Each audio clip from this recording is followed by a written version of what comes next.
Bonjour à tous, je m'appelle Gabrielle Lemonnier et je suis étudiante en première année de master de japonais à l'INALCO, aussi appelée Langzo. Je suis aussi pratiquante d'aïkido depuis maintenant 8 ans et depuis l'année dernière, j'ai mon shodan et suis en train de préparer mon deuxième dan.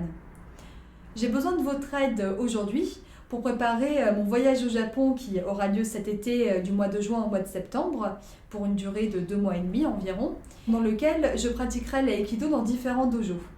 Le but de ce voyage sera aussi d'élaborer un guide du pratiquant d'aïkido au Japon à l'attention des pratiquants français.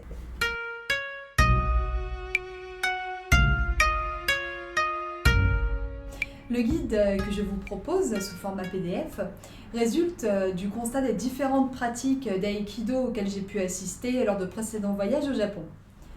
Je voudrais vous le proposer pour vous expliquer d'une part, dans une première partie, l'étiquette à respecter sur ces différents tatamis.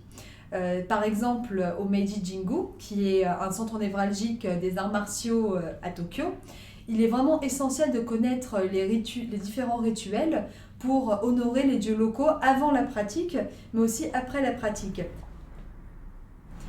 À la fin du guide, je vous proposerai aussi un glossaire, qui reposera sur toute l'expérience que j'aurais pu accumuler là-bas.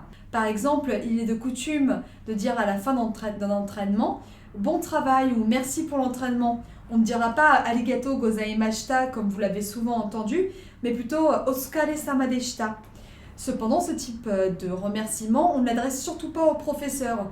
Ce serait le rabaisser au niveau des élèves et vraiment malvenu, surtout de la part d'un étranger. Ce sont tous ces petits détails qui vous permettront de profiter au maximum de votre séjour.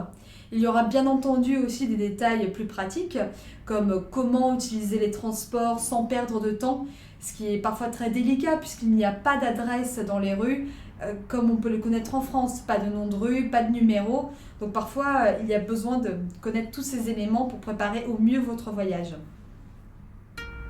Je vous remercie pour votre aide sans laquelle mon voyage ne sera pas possible cette année.